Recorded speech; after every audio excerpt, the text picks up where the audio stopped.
Welcome to the First Issue Club. We're your weekly comic book podcast where, just like Sue Storm, we love a good read. I'm back. I went to Chicago and I returned. Went to a couple Chicago comic shops. Chicago Comics, great one. If you're into zines and you're punk as F, then you gotta go to that comic shop. I also went to uh, Graham Cracker, which has some like exclusives they do sometimes at C2E2 and uh, a good backlog of back issues tucked away right in the middle of downtown, a really fun comic shop. And isn't that what traveling is all about, is exploring other comic shops, other places. M- See maybe the as world. an Shop at different. afterthought you can go to a Broadway show or something, but really we all know what you're there for, is to check out back issues at different places. That's right. It's to hunt those grails in a city that you're not unaccustomed to. I'll say it is fun to go to a city the size of Chicago, because just like the pickings are grander, right? There's way Sure. more people. There's way more people with a lot of money. So, especially when you're going to like a comic shop that's downtown somewhere, like these people's incomes are in a different league. And so the issues that they just have like sitting around under the case are just, it's just kind of fun to see in person and just Yeah. be like, wow, look, there's like 100 comics that I would love to own, but like probably never will. Um, so there's so many good comic shops in Chicago, but Chicago Comics in particular is one that I have a soft spot for in my heart, just because it is hella punk rock and they support a lot of local artists and do a lot of cool stuff with self-published zines and trinkets and things like that. Um, Excellent. Good shout out, Mike yes, D. Speaking of local, yeah. doesn't get any There's more local than Boulevard. that's right. And their Space Camper Cosmic IPA, Mm, of which today we are drinking the Orbital Amber IPA, mm, aka Craterator, is our cool character on this one. mm. Um, Wonderful hoppy taste. As I always say, we love Space Camper IPA. It is our favorite beer and it powers First Issue Club. And we True. hope it powers you as well if you're above the age of 21. That's right. Drink responsibly, but also liberally. Yeah, Uh, that's right. Thank you, Boulevard. Greg's not here. What's the thing he always says? Yum yum, give me some down in my tum tum. It's not a drink, it's a Beer, it's a journey. journey. Yeah, I think that's right. Close enough. So Thanks, Boulevard. Thanks, Greg. we did it. Hope we made you proud, Greg. Another thing is we've got our little pin club going on at our Woo. Patreon right now. So if you're one of our patrons and you haven't at the $3.99 tier and haven't sent us your address yet, you can send it to us through Patreon, or you can send it to us via our Discord, or to me in particular, and we're gonna mail these out soon. If you join for just 1 month between now and the new year, you're gonna get a free FIC club pin that, like we talked about on the Patreon episode today, cost more than the month than a month of the Patreon membership. But we want to say thank you to people who've been on and have more people check out the fun stuff we're doing over there. So a little incentive to check us out and get a fun freebie while you're at it. You So know what that's I another thing I wanted to promo. didn't say on the Patreon that I should always remember to keep saying is uh everyone gets them to a limit of what, 99? No, 97. We the three of us got one. Yes. And then there's So only there's 97 97 left. left. Not that I think Yep. 100 people are going to sign up for our Patreon. It would be great. We love you all Yep. very much. But, Well, uh, if 100 people sign up for our Patreon, we'll order more. you know, that's fair enough. You have a great point, Mike D. If Yeah, 100 people sign up, we'll make we'll sure you figure get it some. out. Yeah, we'll do second print variants, I'll maybe sell with a some different comics background and cover or something. yeah, that's right. Oh yeah, we could do second prints. Yeah, that'd be a great idea. Uh, all right. That's one thing we wanted to promote, and then another thing is we've got TowerCon via Boulevard Brewing Company Ugh. coming up on an upcoming Sunday in November. Do you remember the date off the top of your head, Andy? I believe it's the 9th. The 9th of November. Yeah. So we're gonna be there, and so are a bunch of retailers selling their wares and comic books, and it's always a fun time back issue digging. And the fact that we're moving it from, not we, but, by association, we, are bringing it from, uh, Tower to Boulevard Brewing Company this year is a lot more fun, I think, that, you're gonna be able to get some weird, quirky craft beers that are only sold at Boulevard, and then try a handful of their classic favorites. I mean, they've got an amazing offering of brews there, and it's going to be a lot of fun to shop for comics in that environment and atmosphere. It's such a rad place at the brewery. So Yeah. if you're in KC and can possibly make it, stop by. Um, we'll try to bring some fun stuff to give away, like stickers and buttons and things if you come say hey to us while we're there. And we'll probably record a live episode, not necessarily something we'll sit and do a show for, but um something just fun to get a quick recording while we're there maybe. Yeah, we'll talk about the treasures that we're purchasing or something. That's Uh right. yeah, we're really trying to fill the place out, especially for the first one. Um the Boulevard people are good people, the Beskar Books guys are good dudes. We really want to cement this relationship with a great first outing so that the Beskar guys can keep doing this. I know they Yes. they did TowerCon, once a quarter. I am not a representative, neither Boulevard nor TowerCon nor Beskar Books, but I would love to see a once a quarter con at Boulevard. Oh, that'd be killer. Yeah. I think you So get a lot more like rando traffic of people who might be like, oh, I'm like rediscovering comics that way. definitely. Um, where Tower's a great bar, but you know, a dive bar compared to the biggest brewery in the city and kind of like a destination for tourists is a whole other thing. So it'll Yeah, be for it'll be sure. fun to at least do it there the one time and see how it goes. Yeah, it's gonna be a great time. So Heck if yeah. you're if you want to come and get a crisp high five from your first issue club friends, we're handing them out for free, baby. That's right. We'll have hand sanitizer for you afterwards, so you No, don't have to you don't have uh-uh, to think I touched three nerds. nope, No, no, you've got to wake in our clammy hands that's afterwards, right. I guess. You gotta soak it in. I'm gonna make sure my All hands are right. moist. You don't know why they're That moist, but they are. mhm. Just wet wipes under the table. You've got the cleanest hands in the entire place. Maybe I do. Uh yeah, maybe you don't.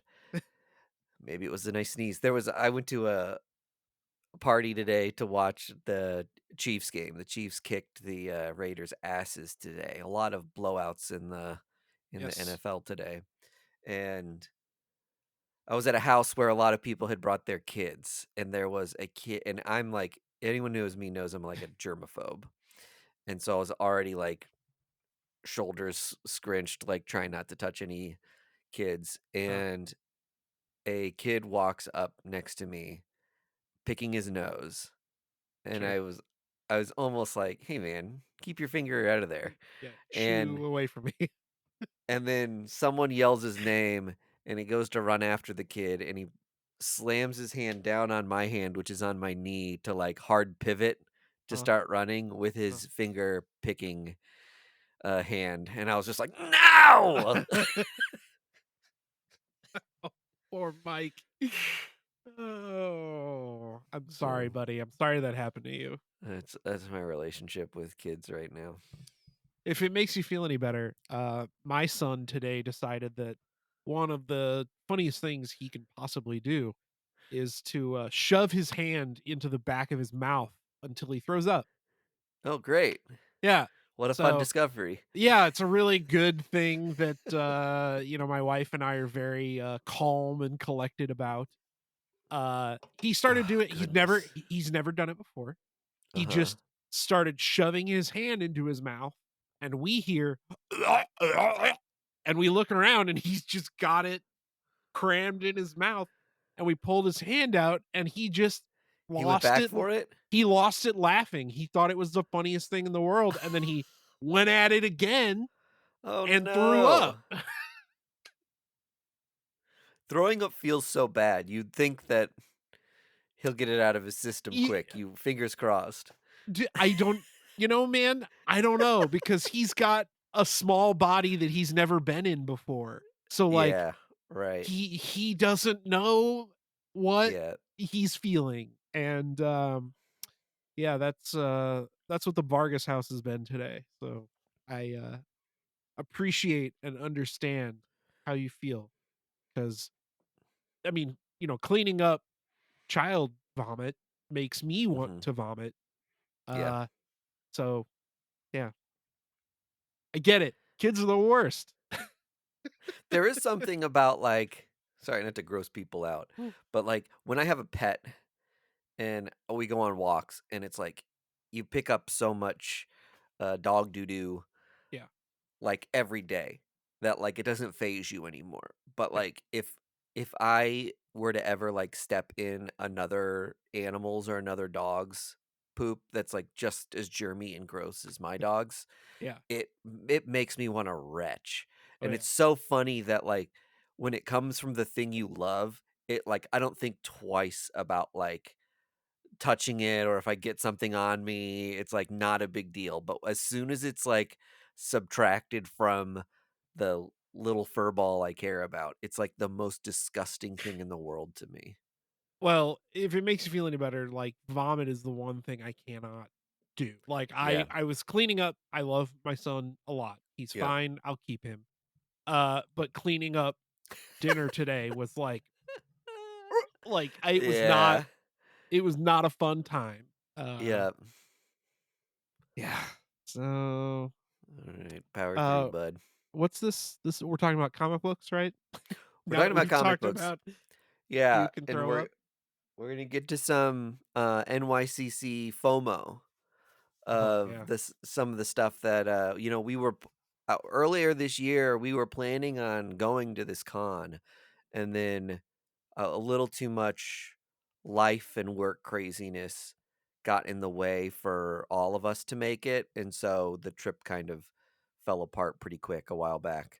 So we didn't make it to NYCC. It's still on our bucket list to go do at some point. A Definitely. lot of our podcast pals were there and had a great time, and I heard that their panels all went really well and that people really enjoyed seeing them. So that was pretty rad to hear.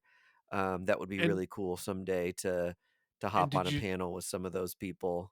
did you see the panel got a shout out in Comics Beat?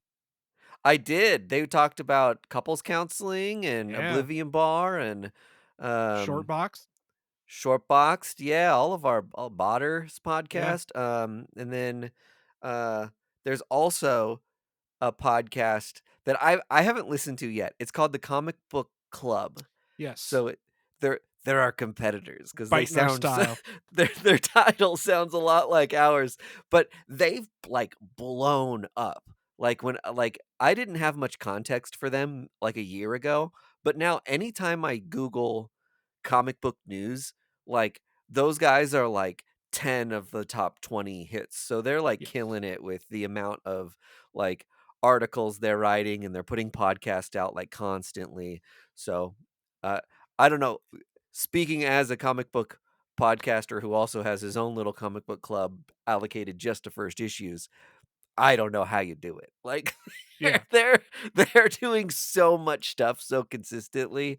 So good on them. It's good to see the podcast community repped and strong in at NYCC. So that rules. So missed being there for that. Also seeing, via Vargas and I have both been collecting the Exquisite Corpses uh card playing game cards that come in the Yes. bagged copies of Exquisite Corpses. And I know I had some serious FOMO for the card giveaways that were at the con. There was a couple different ones, I think, where there was like one you might have gotten to like a panel and gotten it, and another one you went to the Tiny Onion booth, and another one was just like a tour handout. But there's one that they're all like cheeky, kind of like related to cons, or these couple are. One is called Patience is a Virtue, and it's just a bunch of people waiting in a line, which if you've ever been to a convention, you know that is like the essence or like half of a con experience is waiting for things. But the waiting is a great part because you're meeting other rad people. So That's you right. try to put a positive spin on waiting in line, that you're connecting with people who are just like you. And then there's another one called Con Crud, which is a big coughing mouth with particles going around. And I know we've So all caught a funny. case of the Con Crud at some point. So I love seeing both of those. And then a foil Tiny Onion exclusive Rascal Randy card, and all of these are selling from anywhere between $20 and $100 a piece on eBay. So out of our price range, I don't think we'll get our hands on these cards in particular, but so big time FOMO for someone who's got completist brain. Yeah. And we talked about this a little bit before the show. My big rant on this, as a uh, I'm not huge into Magic the Gathering, but I'm a Magic the Yep. Gathering enthusiast. And one of the thing that really irritates me is that it can quickly become a pay to win, right? You know, Yeah. you Right. have you have the card that makes or breaks the meta, the current meta that, is going around or whatever. And like if you have the money to buy it, you can put it in your deck and it can be a game changer. And it's uh disheartening to me to see that sort of out of the gate, this Exquisite Corpses card game. Not that it can't be played without all the exclusive cards and stuff, but just having exclusive cards at all can make or break a game.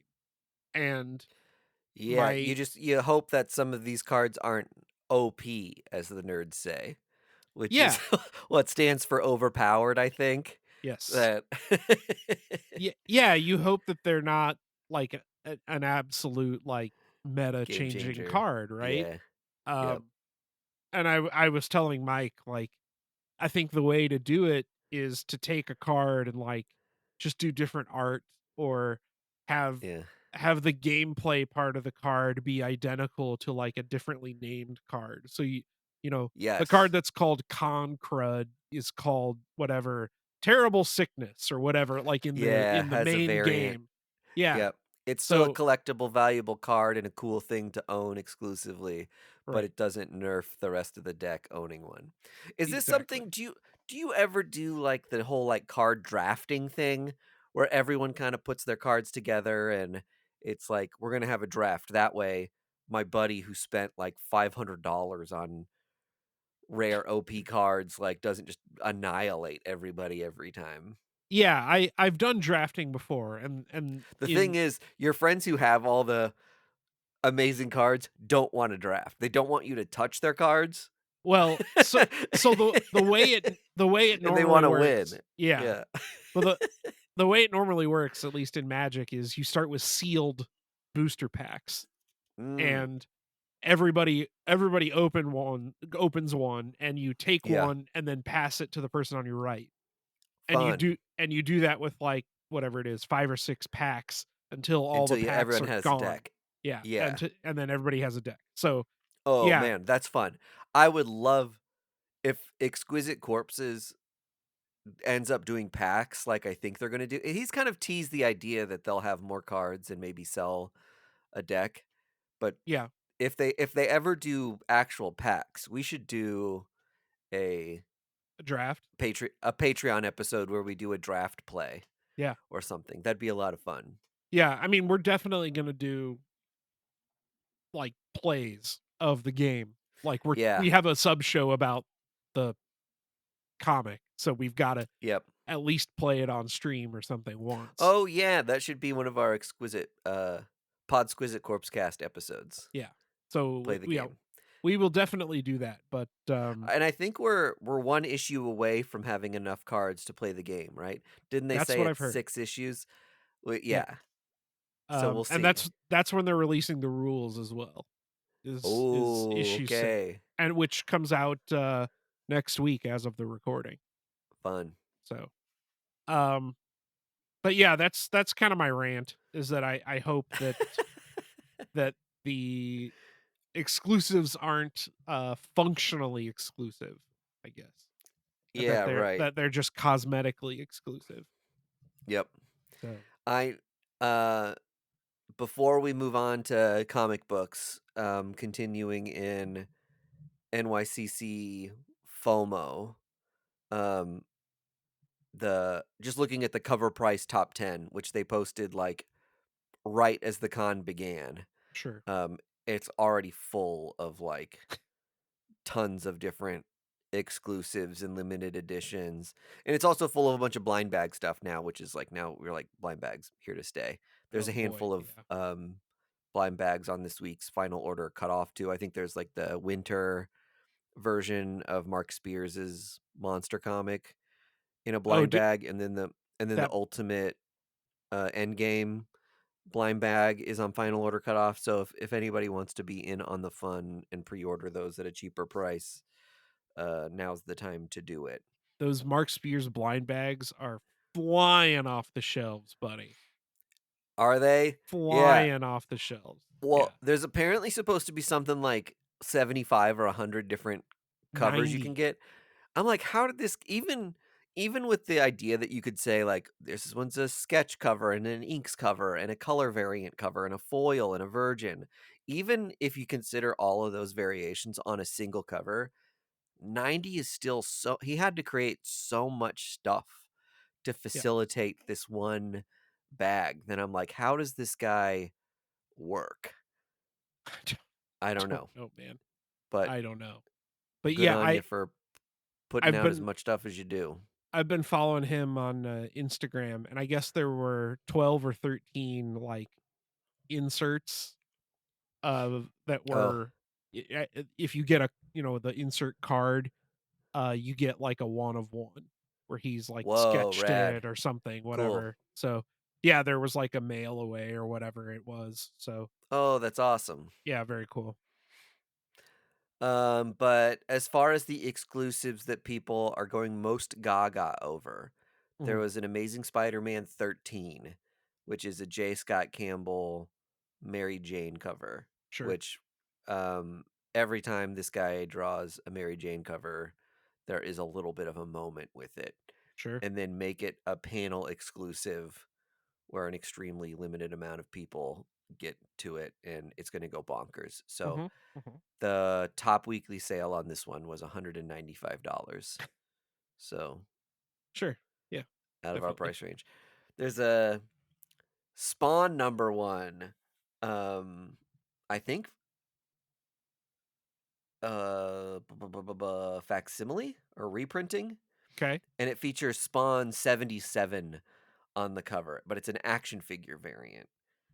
Oh, And that okay. one is like a Walmart NYCC exclusive. I saw a couple things with like a Walmart backdrop. So Walmart was a big sponsor this year of uh the con.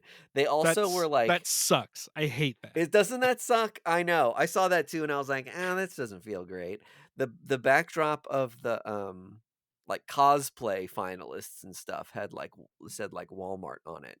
And I was like, "Oh, I don't love that." But also congrats to all the cosplay winners. I know someone told me there was some controversy surrounding like someone had a gargoyles outfit that everyone was like, "How did this guy not win the costume contest? This gargoyles outfit is amazing." But I think what you find in these things are to set people's expectations is that people make extremely ornate clothing, and typically those become the things that like when someone's like, "Oh, this person poured like 300 hours into like doing seams and embroidery and Yeah. like tiling fabric to make this like exact replica of some like obscure video game character and dress it all up to where it fits just so. Those are the things that end up winning the costume contests more often than like maybe some of the quote unquote funner ones that are like this Yeah, guy's a monster. You know yeah. what I mean? Yeah, it is, that is interesting, because you as I almost want it to be that way, where, like, Yeah. a professional, like, person who makes clothes for a living should be the one to say, "This person made the best outfit," and Yeah. not the most, flashy outfit. Like, Yeah. there's a difference between, like, eye-catching and cool and Yep. quality Yep. that only a true professional can, like, make that determination, right? Like, Yes. It and it's like do other categories. Do like a fan favorite. You know what I mean? "Oh, sure, yeah, So the person who just like did the like funny one that like everyone's going gaga over, who's like that one should have won. Like they get something for having done it right in that way yeah, instead of having done it right the other way. yeah, for sure." I There's room agree for with more that. awards. Most Yeah, of them are just a piece of paper printed that says, "Hey, you did it." that's right. You know what? Everyone wins. Isn't that the Yeah, problem with every society nowadays? Everybody wins. Everybody gets an oh, award. don't get Vargas going on Don't this get me one. started on this. So Oh, there's that Todd McFarlane action figure cover. There's a Something is Killing the Children. A monster hunter walks into a bar, number one. That's going for $125 each. There is a Marvel and Mass Appeal cover by Sanford Green that has a bunch of like rappers on it that is going for $100. There's a Pop Kill variant that I almost don't even want to mention that is going for $215. Some of these covers, I'm like, I don't know. I'll save my rant for a Patreon sometime. And then there's a couple great Peach Momoko covers of Harley Quinn's like face kind of splitting open as like a party popper yeah, I and like saw that little one. like clown things and balloons coming out of them. There's a sketch one and a full color one that are going for 175 and 160. And then uh what else was there? There's an Artist Alley zine that Ryan Otley did a cover for. I love that there was an Artist Alley zine. It's really That's cool. fun, and people are paying $100 for that on the aftermarket. There are obviously a ton more. Um, one of our homies on the Discord hooked Greg up with that Department of Truth Elvis Akira homage cover, So and good. those are going for like $100 a pop, but so many cool covers, and that's part of the fun of making it to a con like this is grabbing the covers you like, and then after all the hubbub, you come out of it and see which ones people are clamoring for, and does my taste align with theirs? You never know. But I'll sometimes you're in a haze of like grabbing what I can. There's only 300 of them, yeah. and there's like 30,000 people here. Like, like just like grab it and figure it out later. So, I'll tell you the one that I super want. Uh, Yeah. normally I don't go for this, like, nonsense stuff. You know, they make those, like, those comics that are about celebrities, and it feels like they make them just so they can do, like, horny Mm-hmm. covers, right? Like, Yes. Yes. the means to an end is the horny cover. Yeah.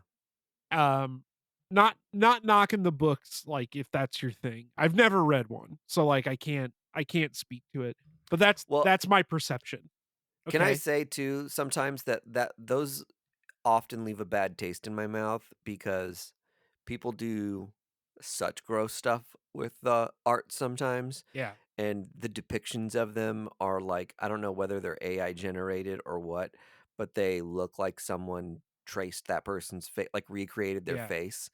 And there is a level of like consent to this that like feels disgusting to me, that it's like we're just gonna there's it's no different than like photoshopping porn. Like Yeah, that's gross to like take somebody who hasn't like there's nothing gross about porn, and power to people who do that. Yeah. But if When someone's you're deep not faking it, yeah, if that's someone's not posing and intentionally doing something that could be considered lewd, like the fact that a publisher is like, "Sure, yeah, we'll print 500 copies of that and, like, make it so just, like, anyone can buy it," like, I do not like that. That feels yeah. gross to me. Yes. Completely agree. Yeah. And then you're However, like, "However" however, so there's apparently a series called Fame, and they did a whole bunch for NYCC about Yeah, different famous people. And there's some people you would expect, some people you wouldn't. John Carpenter was one of them. Very cool. I would love to get my yeah, hands on any of those covers and read that book. But one of the ones they did was Matt Groening, creator of The Simpsons and Futurama. yeah. And one of the variants they did was limited to 100, and it's the for Fame Matt Groening. It's a spoof of the Department of Truth A cover #1, but it's the Department of Duff with Homer on it as Kennedy. Oh, funny. And uh I'm looking at it right now. Here, I'll send it to you in the chat, Mike D, so you can see. But Okay. uh this is one that I had not seen that I am just absolutely jonesing for. I can't find any on eBay. Apparently it might be an exclusive to somebody, but hot damn, this cover Yeah. is so good. That rips.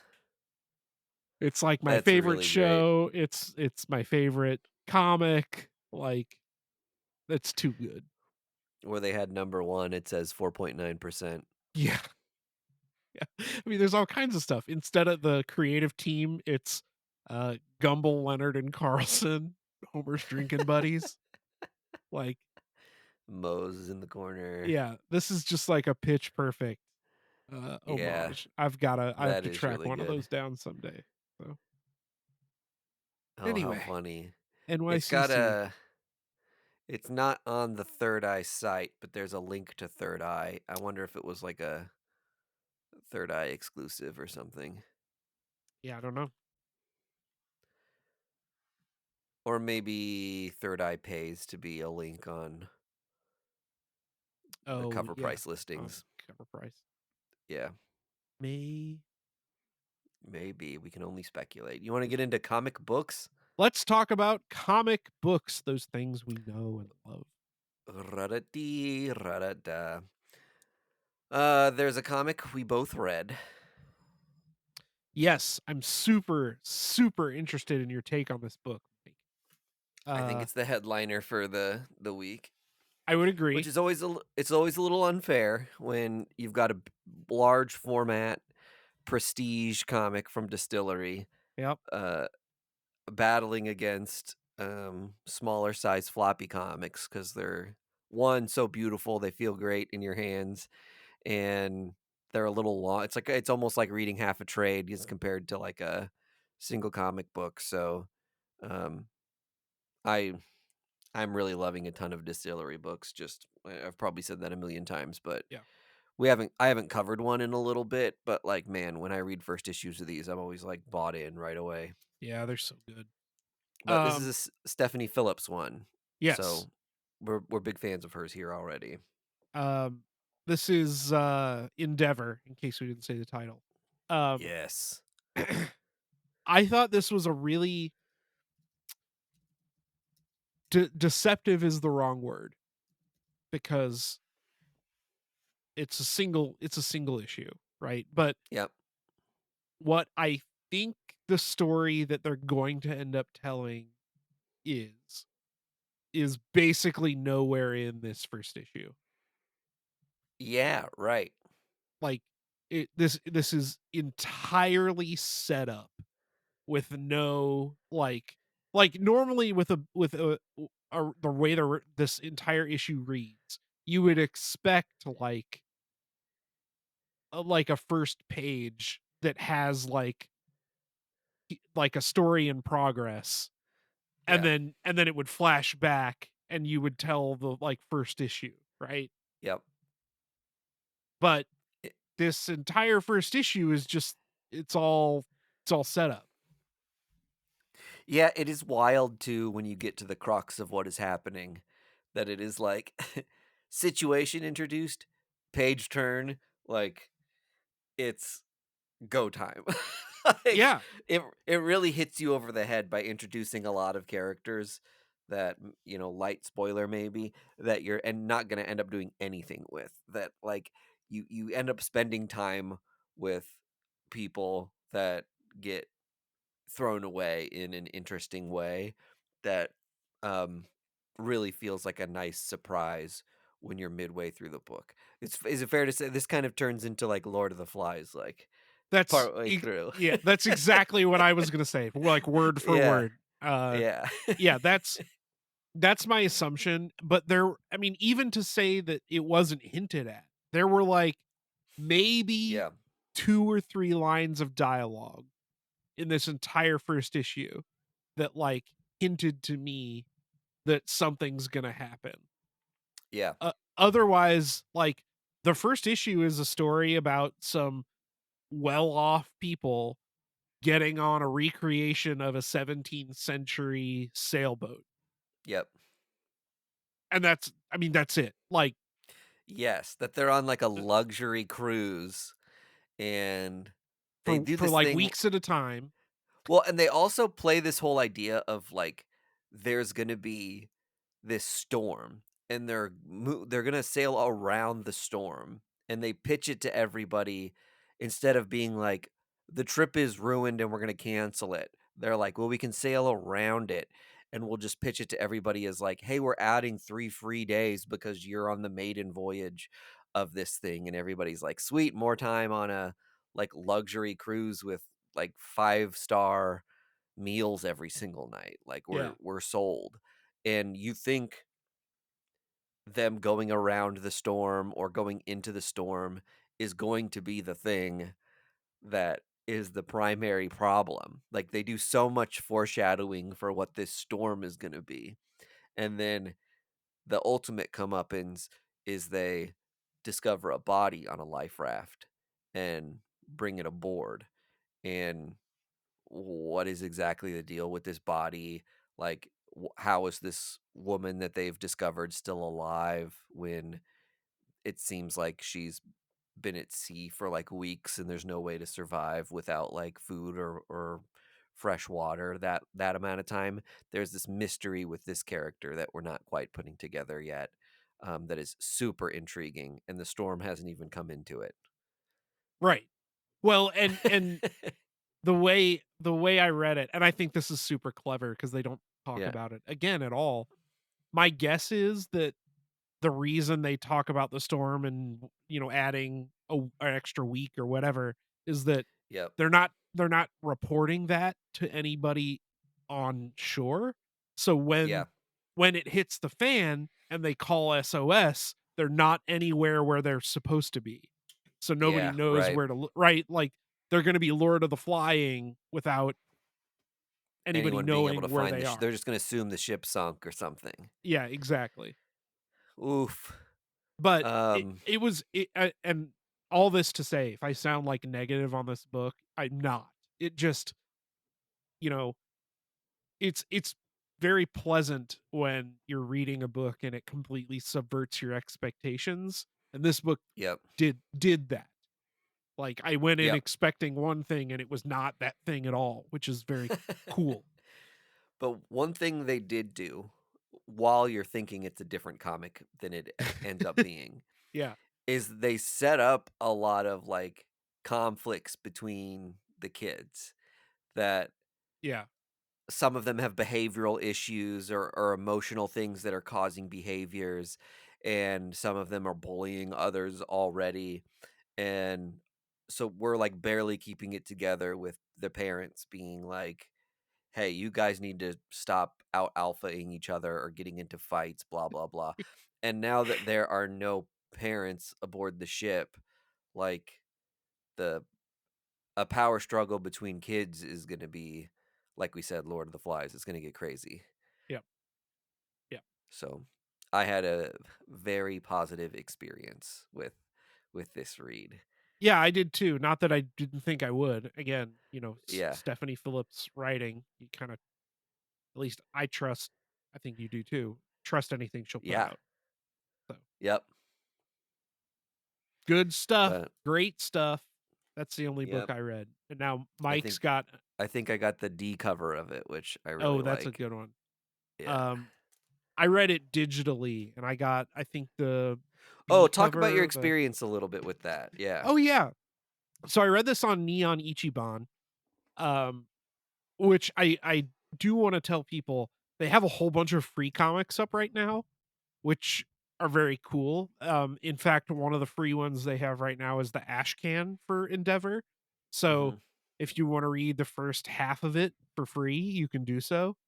Um, but so I can only speak to this distillery book that I've read. The only thing I've read so far, but I really enjoyed reading this digitally because their reader um sort of takes you not panel by panel, but sometimes it's panel by panel, but it um feels designed for each individual issue in that it makes you focus on what the writer wants you to be focusing on when they want you to focus on it.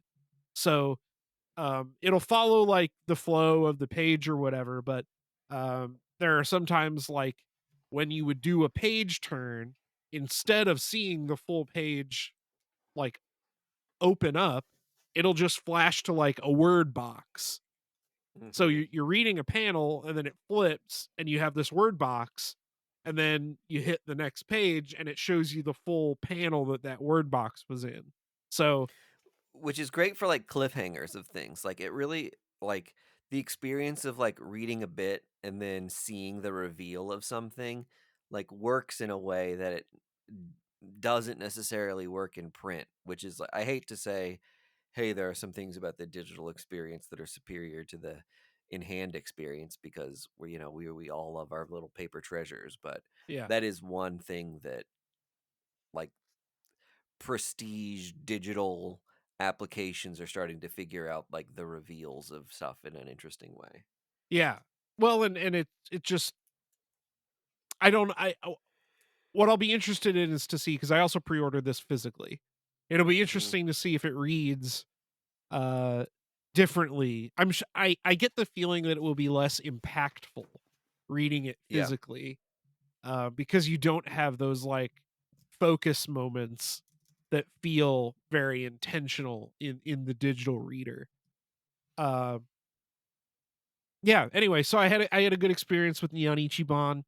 Um, I guess your mileage may vary based on how you enjoy digital reading, but for this first one, it was cool, and they've got a whole bunch of Marvel and DC books up there now. Um, I was really hoping to read the new 30 Days of Night book, but I haven't made it to the comic shop yet, and that was not on Neon Ichiban. And I don't want to download the dedicated IDW app to read their book. And in fact, I can't because I don't own an iOS device. It's only on iOS. Mm, So yeah. thumbs down, IDW. Let me read your stuff online. Yeah. All Well, right. okay. So I won't, but I want to hear. Do you have any other thoughts on Endeavor as a comic, not like a format? No, I don't think so. Just that it was fun. I really liked it. It's a longer read, but felt really fast because it's just like it was engaging and like the turn happened so fast that it really caught me off guard in a way that I actually liked. I think there's a perception of this where you're just like, wait a second, like you were kind of alluding to. Like I thought I was getting one thing and now I'm not getting that anymore, but it worked for me. Yeah, totally. I loved it. Cool. What else you Next got? issue. Yeah, I want to hear all about your pile. All right. I got Yuletide, which is a fun it's getting to the holiday seasons, but also spooky Halloweeny sort of comic. Great Um cover on that. You picked a I good know one. this is like a B or a C cover, I think. It's kind of orangey. Yeah. Normally I'm an A covers only person, but I went with a handful of variants today. Um, but this is a book set in, oh gosh, I think it's set in a place that actually exists. There's like a Christmas North Dakota or something. Like that's Oh, I know that okay. I don't think that's right, but it's like set in a city that's like actually named Christmas Called and Christmas. has the Okay. it has this whole setup with like, hey, the whole town is built on or like renamed itself as a thing to be like a tourist trap where like we sell Christmas stuff all year round. It's the reason people come here. We do a Sure. big parade for the Yuletide and have like a Yuletide king and queen, blah blah blah. And there's this kid in town who hates all the commercialism of that. He's at like just the right age to just be like, "Oh, this sucks. It's so capitalistic and Yeah. like my whole town is built on a friggin' sham. The mayor sucks." Um My kind of kid. and yeah, so like rejecting all of this stuff and then gets into this whole like also feels a lot like those um atheist kids you went to like high school with who are all like, actually, did you know the Bible's written was just written by dudes Yeah. that like someone edited the Bible like 500 years later? Like that's just like a dude making decisions about like what God said. Um so he's got that sort of take about the Yuletide where he's like it actually has like origins and folklore. And so Yeah. so far all of this stuff that's happening like it reads like YA but also as like an older person reading it, you're just like, "Man, I totally know this kid." And Maybe was that kid. maybe for a flash of my life like was kind of this kid for a second there. Yeah. Um and so he goes a little overboard on like researching the Yuletide and being kind of like a Yuletide naysayer, and there's all this interesting folklore they start to discover. And this comic poses the idea that some of that folklore is actually true. Sure. And people start to they discover this like relic which houses this like evil entity, and it brings a lot of like different people who've been in hiding out of the woodworks, who want to get control of this relic or keep what's in it inside of it or not release it, and it becomes kind of like an old folklore is real kind of action comic after a long paced like get to know this kid sort of thing. Yeah. But I mean like big beefy comic. Oni Press um has had some great first issues recently.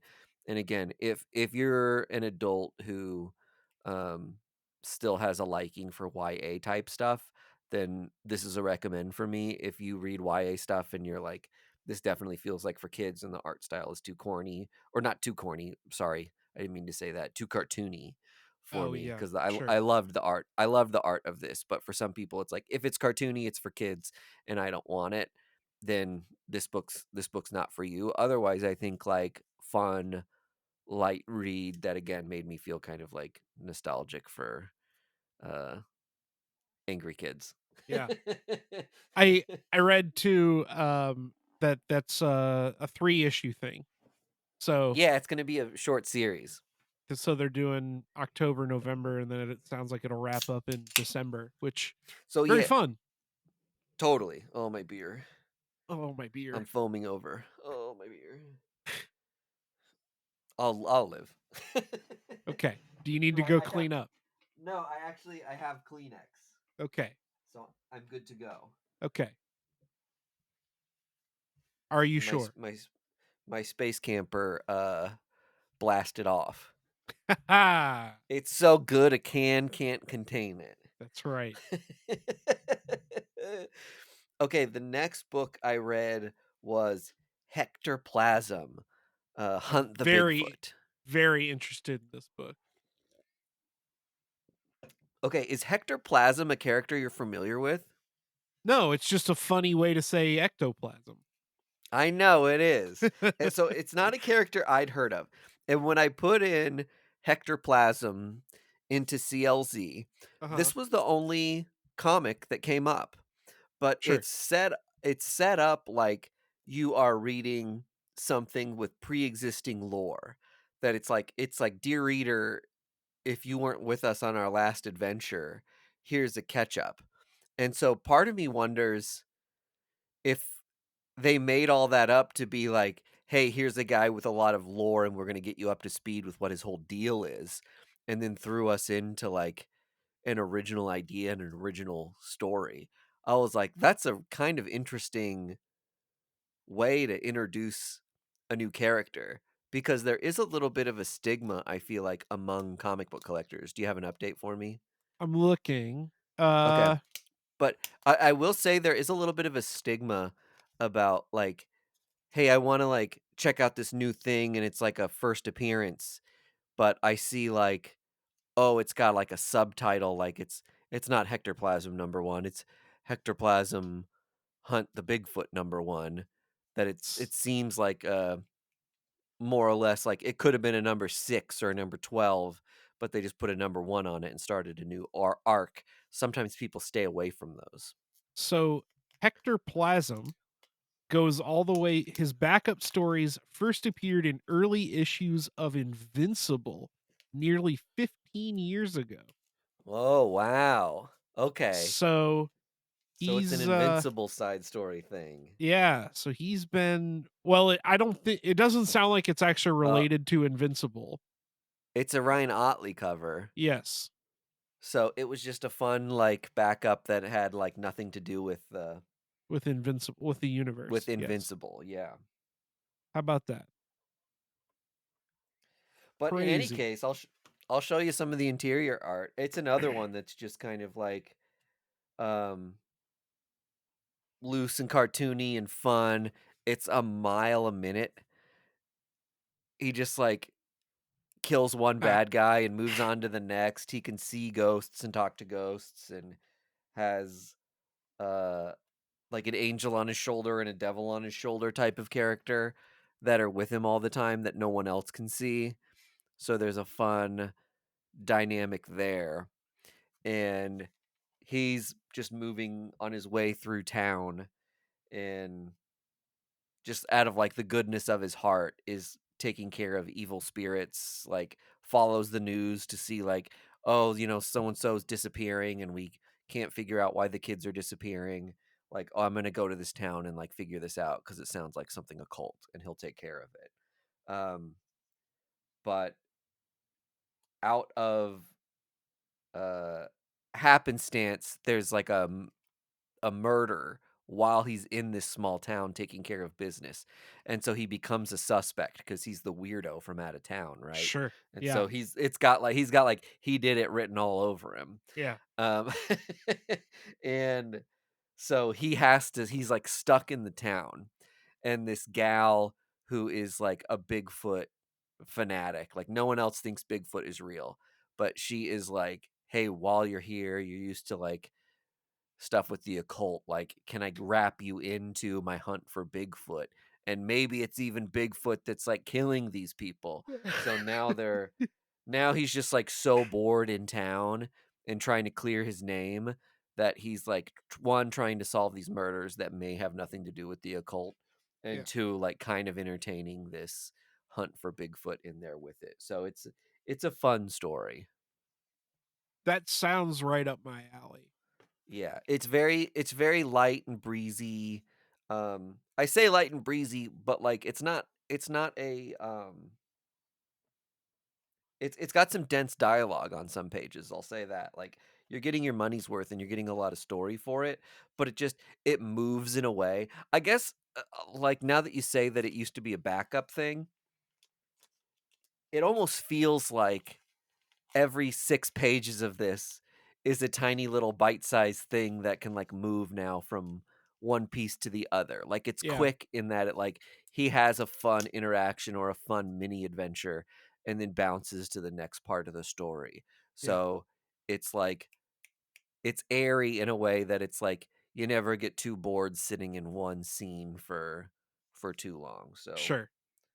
um I'm trying to think of another thing. I'm thinking of my friend TJ, who really likes like Bubba Hotep and um some of those types of like quasi horror folky sort of things. Yeah. Like it it kind of feels like that a little bit to me, where it's got some humor in it, but also has parts where it like takes itself seriously and feels a little like fun horror.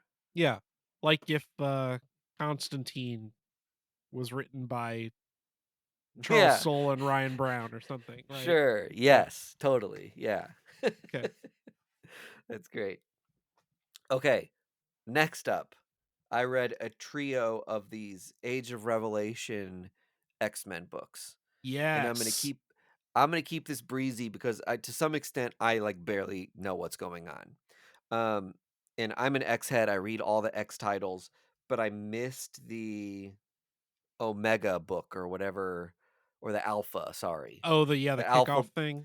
that like kicks off what actually happened. It sounds like um that like there's a group of bad guys called 3K who have been in the background of like the last 20 issues of X-Men, and they released some sort of virus that has spread across the country and has infected people and turned basically everyone into mutants. And then if you didn't have the gene that allowed you to be turned into a mutant, then this like mist that they released would kill you.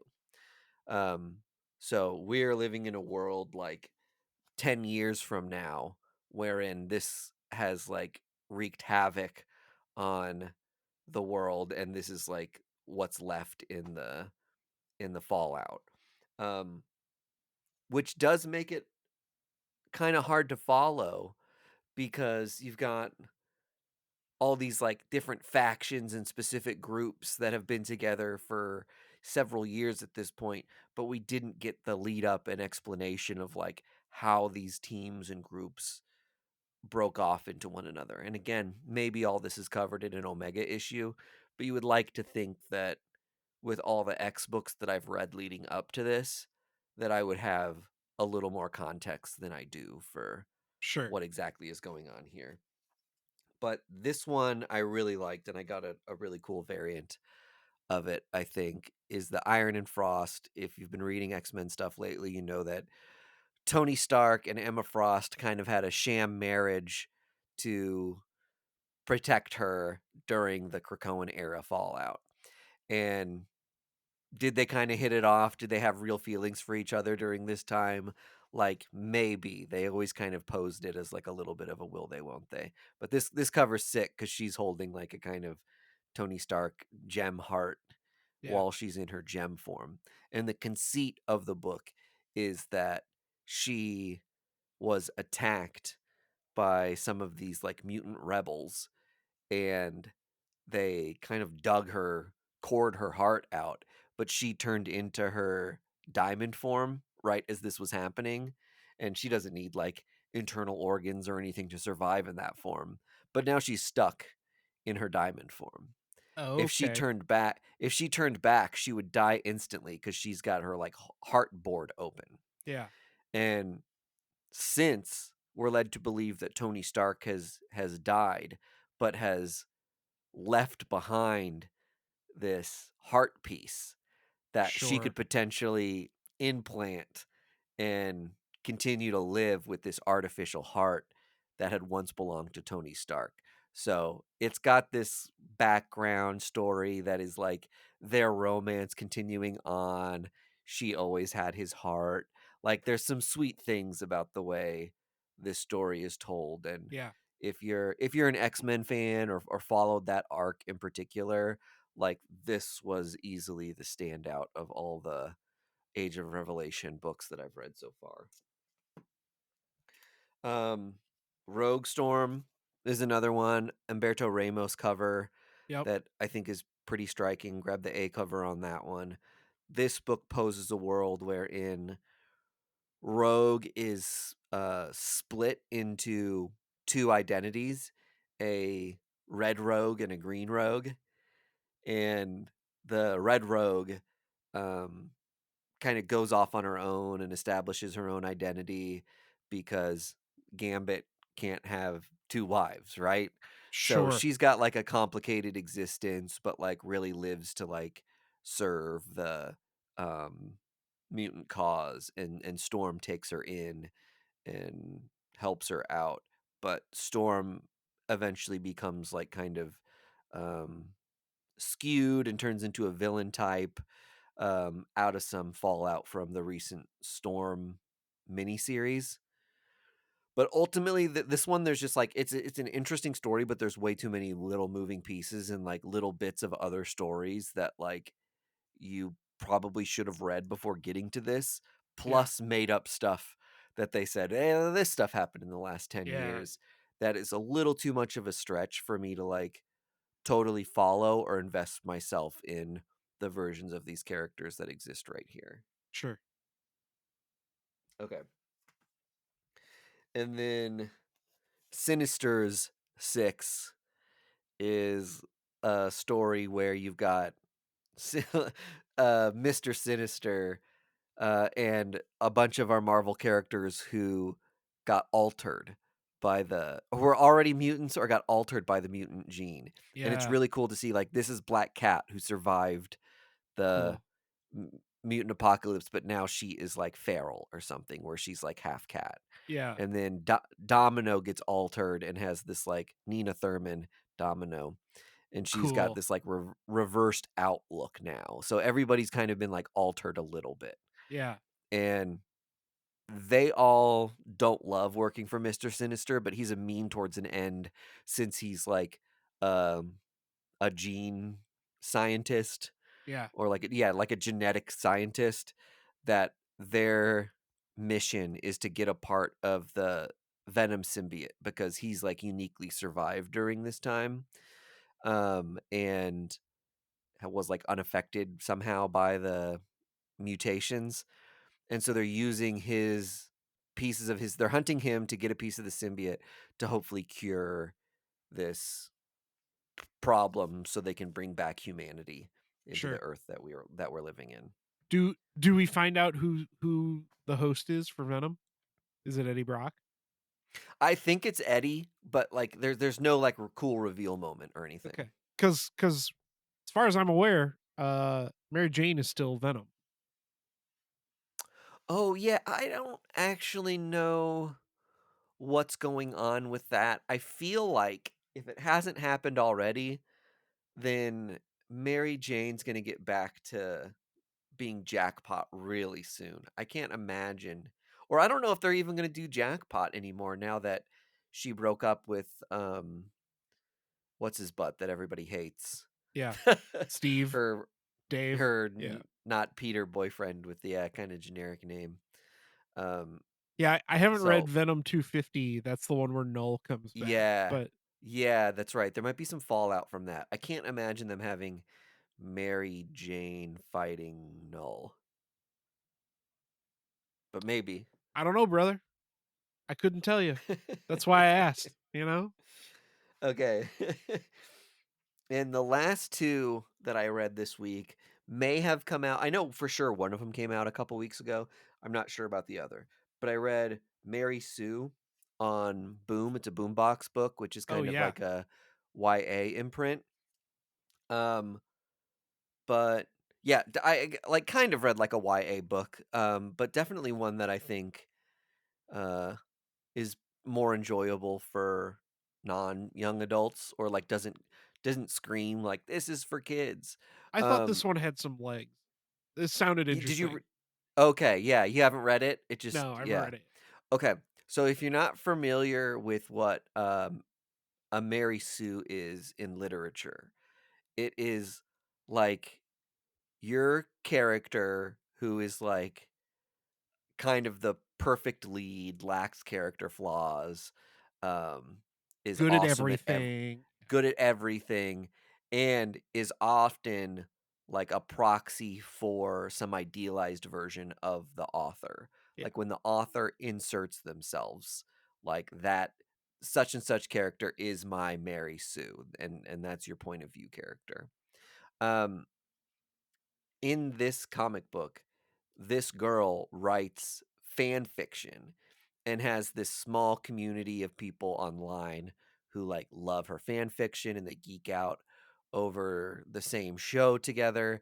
But her mother is it's like a witchcraft sort of show too with like vampires and things.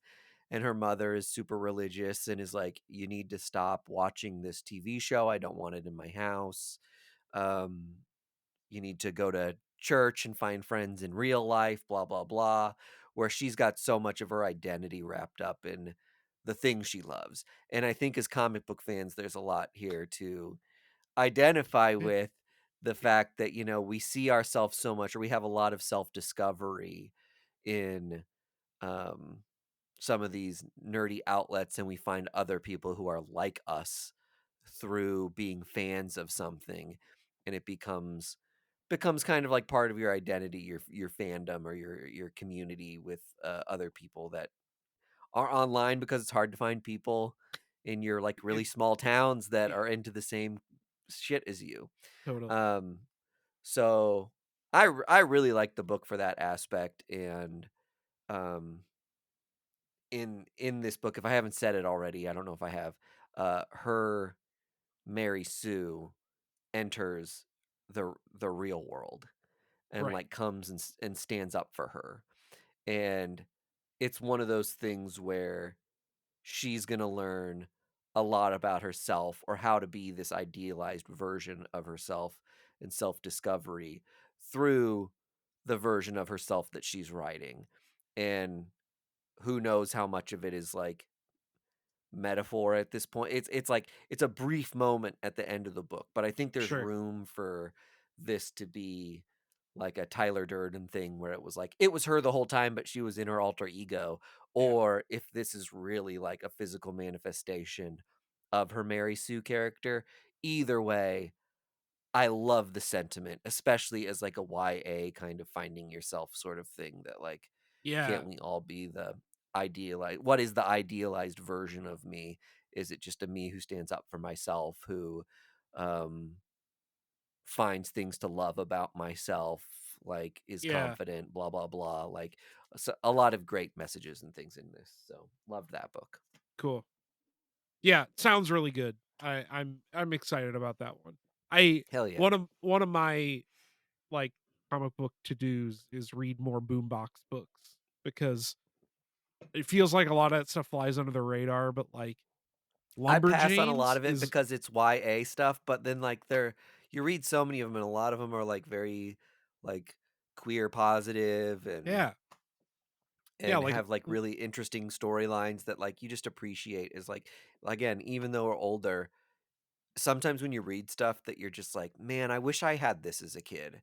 Like that's still yeah. like such a great moment. Like I think to be like, I didn't have this, but I know the next generation will. Or like maybe if one of my nieces or nephews is ever like go, or a younger cousin is going through some shit, that I can be like, man, I have like the perfect set of comics to give you. Like Yeah. you kind of hope for some of those moments. So sometimes I try to lock some of the boombox books away in my brain to be like, here you go Yeah. to Well, a even kid. just to have them in your in like once every couple years or something, just to read something that's like almost a palate cleanser, where it's like Yes. a nice message and I don't have to like dissect it as much as I would another story or whatever. Like Yep. it's a palate cleanser for my comic book taste.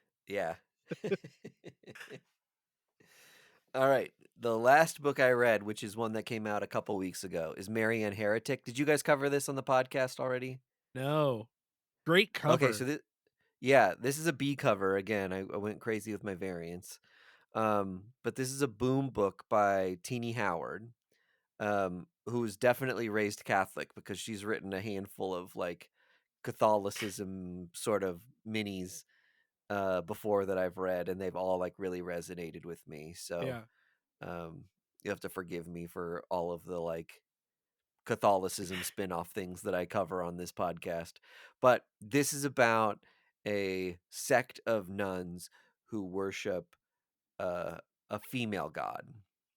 Okay. and it's like after a while considered like blasphemous, and they're gonna punish that sect. But the woman who is kind of like the mother superior of that specific sect is like, punish me, I'll do whatever you want, like hang me as an example, like as long as you just don't hurt these other women. I misguided them, blah blah blah. Even though she still believes in this stuff and whatever, she's like, blame, it's, I'm ultimately to blame, like punish me, not everybody else. Sure. So what they do is they make her kind of like a warrior nun type, that her job is to go out in the world and kill witches and all these other things that are That's so plaguing dope. plaguing the world. But throughout the course of this issue, she meets this witch who is like, "Hey, the shit that you were doing was like witchcraft." She was like, she already knows who she is because she was like, "We were investigating you guys before all this happened, before you got drafted to be some like Catholic warrior. Yeah. We were already interested in you guys as a coven." And she's like, "I was never a coven." And she was like, Yeah. "You guys worship a female god. We worship a female god. You're a group of women who like support each other and do things like out of like the systematic male stuff. Like, you're probably one of the strongest covens that like we had recently with how Yeah. devout you were." And it recontextualizes everything she thinks about the um the witches that she set out to kill.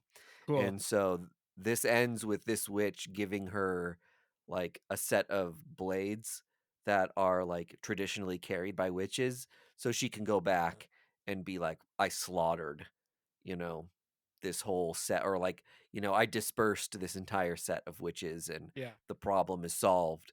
In the meantime, she can spend some time to kind of find herself or do some exploration on her own to discover like, what is it about these witches? Like, do I belong with them?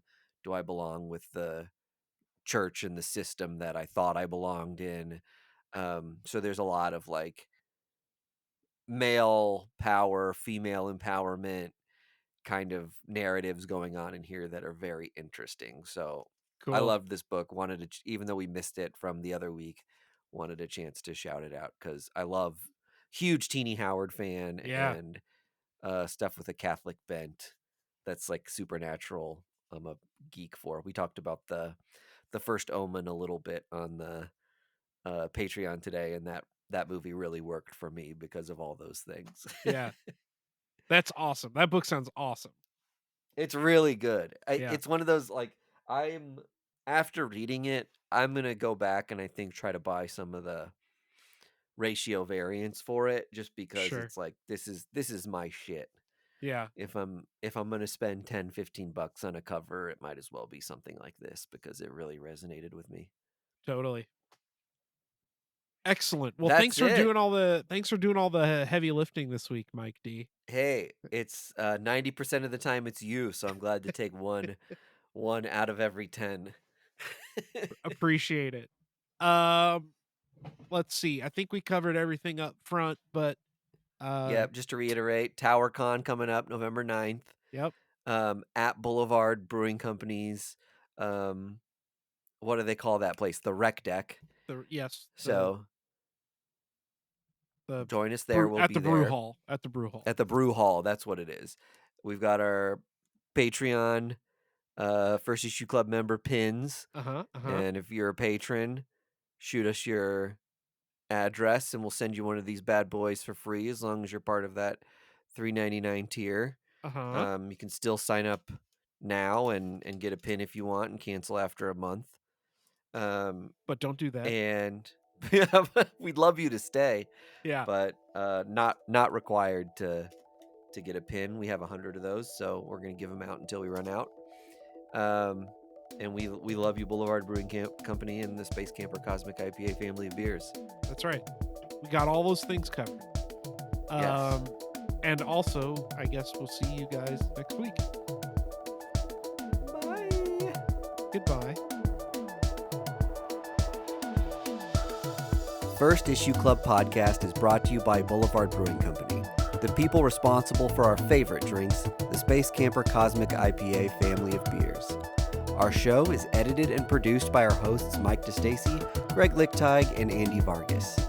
You can find us on social media at First Issue Club, and you can join the supporters who keep our humble podcast going on our Patreon at patreon.com/firstissueclub.